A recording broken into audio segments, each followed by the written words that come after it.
اب یہ کسی کو ولی بنائیں گے تب وہ بنے گا, ورنہ نہیں بنے گا. اسی طرح سے ایک عقیدہ یہ بھی پایا جاتا ہے, باطل عقیدہ, کہ جیسے نبیوں میں سب سے آخری نبی جو ہوتا ہے اسے خاتم النبیین کہتے ہیں, ایسے ولیوں میں آخری ولی ہوتا ہے جس کو خاتم الاولیاء کہتے ہیں, جبکہ ایسا کوئی کانسیپٹ اسلام نے نہیں دیا ہے.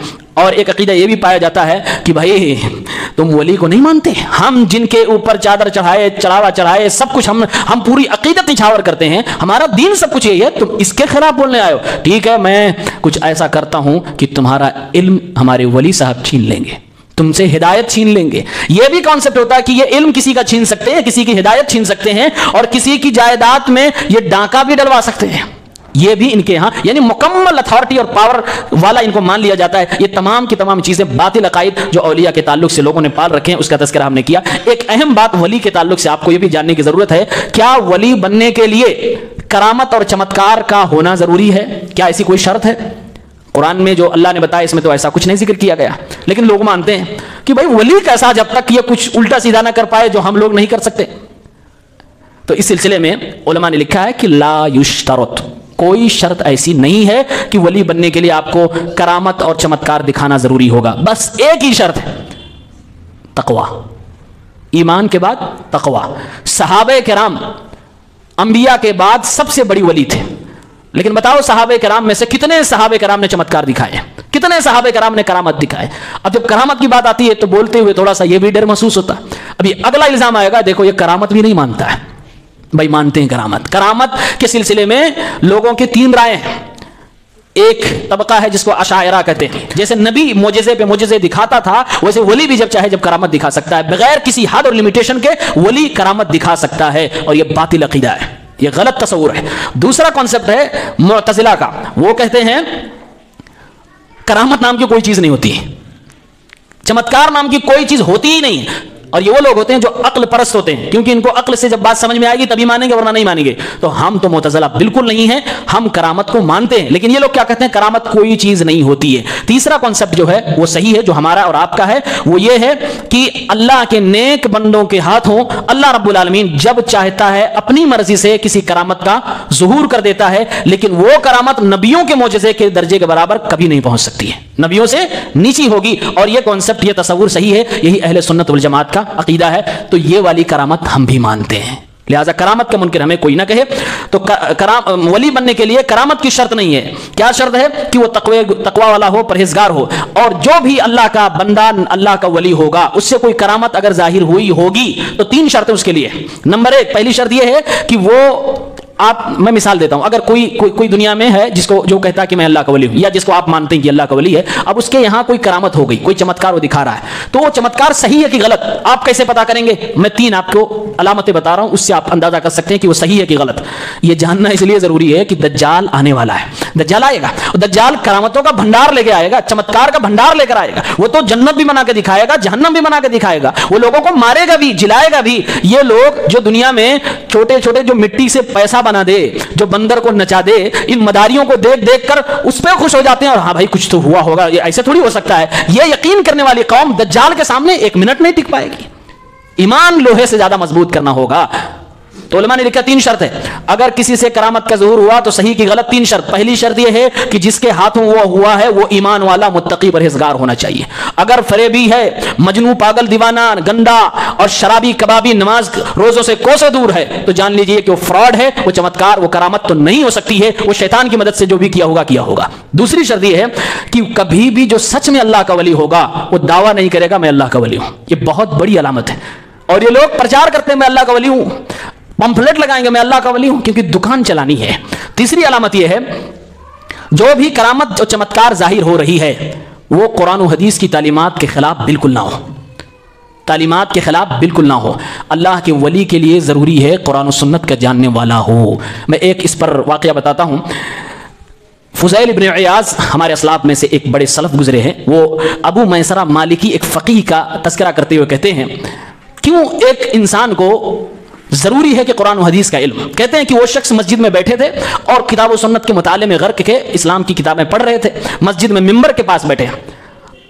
اچانک ممبر سے کچھ کھٹ پھٹ کی آواز آتی ہے. ممبر اس زمانے میں لکڑی کا ہوا کرتا تھا.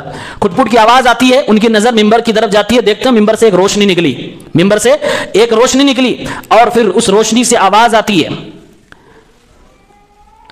کہ میرے نور سے اپنے چہرے کو روشن کر لو، انا ربکل اعلی، میں تمہارا رب ہوں، میرے نور سے اپنے چہرے کو روشن کر لو، میں تمہارا رب ہوں۔ کس نے کہا؟ وہ جو روشنی نکلی اس سے آواز آئی۔ ابو میسرہ مالکی رحمہ اللہ جو کتاب و سنت کے جانکار تھے، فوراً پلٹ کر جواب دیتے ہیں، اذهب یا لعین وعلیک لعنت اللہ، اے ملعون راندے درگاہ شیطان، چل یہاں سے نکل، تیرے اوپر اللہ کی لعنت برسے۔ فوراً انہوں نے پلٹ کر اس کو شیطان کہا، ملعون کہا۔ آج کے لوگ ہوتے تو کیا ہوتے ہیں؟ میرے ساتھ تو یہ ہو گیا، اگلے دن سے ان کی دکان چل پڑتی ہے۔ کیسے پتا چلا ان کو کہ یہ شیطان ہے؟ کوئی بتا سکتا ہے؟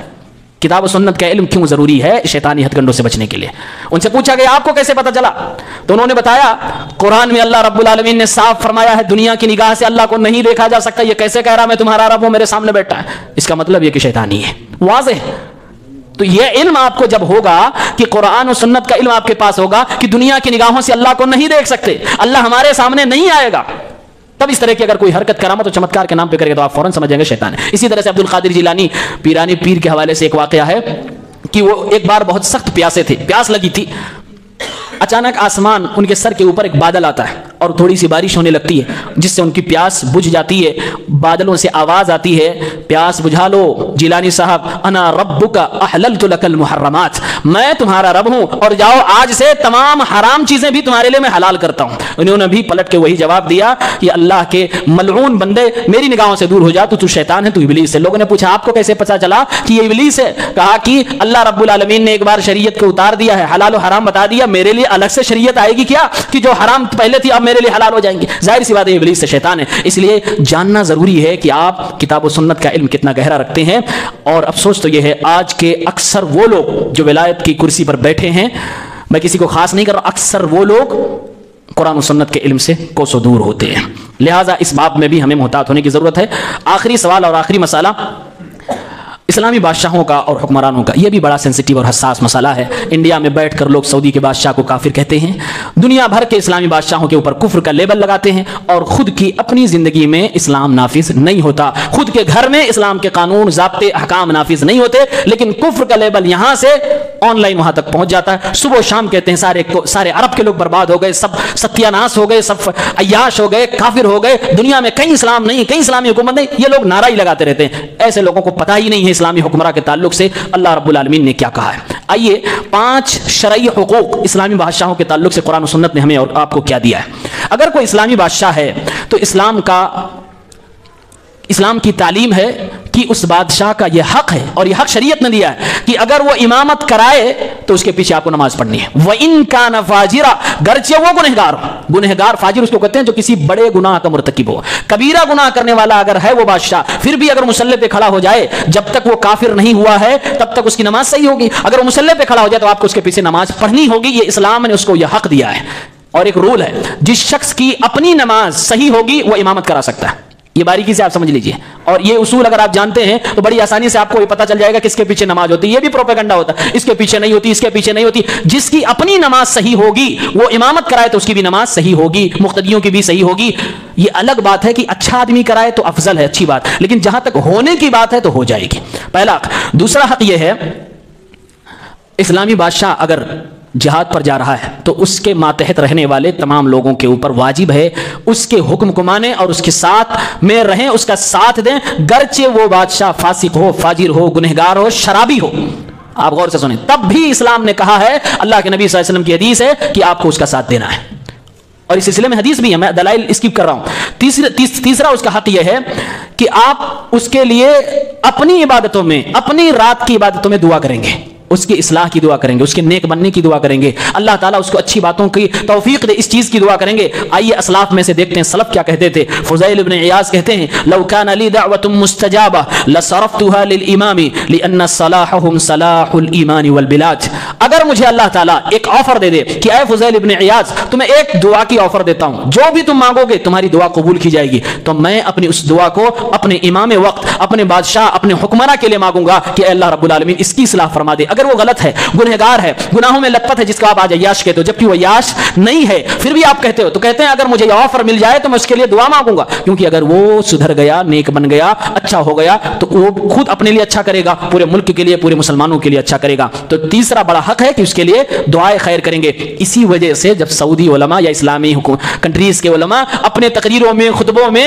ان بادشاہوں کے لیے دعا کرتے ہیں تو ان بیچاروں کو بڑی مرچی لگتی ہے, جبکہ یہ حدیث پر عمل کر رہے ہیں, یہ اللہ کے نبی صلی اللہ علیہ وسلم کی بتائی ہوئی تعلیمات پہ عمل کر رہے ہیں. یہ کہا گیا کہ ان کے لیے آپ دعا کرو, اور وہ دعا کرتے ہیں تو کہتے ہیں بھائی دیکھو یہ تو درباری ملا ہو گیا. اس کے بعد چوتھا حق یہ ہے کہ اگرچہ آپ اپنی آنکھوں سے دیکھ رہے ہو وہ بادشاہ نا انصافی کر رہا ہے یا کوئی غلط کام کر رہا ہے, حرام کام میں ملوث ہو گیا ہے, پھر بھی آپ کو اجازت نہیں ہے کہ آپ تلوار لے کر اس کے خلاف نکل پڑے ہیں. یہ اسلام نے منع فرمایا ہے. جب تک آپ کوئی صریح کفر نہ دیکھ لیں کہ اب یہ کافر ہو گیا, کفر ہے, اور آدمی کب کافر ہوتا ہے یہ علماء کا طبقہ کرے گا. اگر کفر بواح اور صریح کفر آپ دیکھ لیں, پھر بھی آپ کو وہاں دیکھنا ہوگا, اگر میں تلوار لے کر نکلوں 150 لوگوں کو تو ہم مارے جائیں گے کہ اس کو کچھ افیکٹ پڑے گا. اگر اس کو کچھ اثر پڑ رہا ہے تو آپ کا نکلنا وہاں پر گنجائش مانی جائے گی. اگر آپ خود مارے جا رہے ہیں تو آپ کو وہاں بھی چپ چاپ بیٹھ جانا ہے, کیونکہ یہاں پر آپ کا دماغ کام کرے گا کہ آپ کون سا بڑا نقصان ہے. بڑا نقصان یہ ہے کہ اپنا بھی مارے جائیں, 100 لوگوں کو مروا دیں, یا پھر یہ نقصان برداشت کے قابل ہے کہ چلو بھائی وہ گڑبڑ ہے تو گڑبڑ رہنے دیں,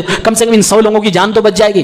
اب آج لوگوں کا المیہ کیا ہے, آج خوارج کے منہج پر لوگ چل رہے ہیں. خوارج کا منہج کیا ہے کہ اگر کوئی انسان شراب پی لے تو کافر ہو گیا, جھوٹ بول دے تو کافر ہو گیا, نماز چھوڑ دے تو کافر ہو گیا, کوئی بھی کبیرہ گناہ چھوٹا سا کر دے تو کافر ہو گیا. اور یہ چیز وہ اپلائی بادشاہوں کے اوپر ضرور کرتے ہیں, چاہے عوام پر کرے یا نہ کرے, اپنے اوپر کرے یا نہ کرے, بادشاہوں کے اوپر ترنت فٹ کر دیتے ہیں. بھائی وہ بھی انسان ہے, جب آپ وہی گناہ کر کے نہیں کافر ہو رہے ہو, وہ کیسے کافر ہو گیا؟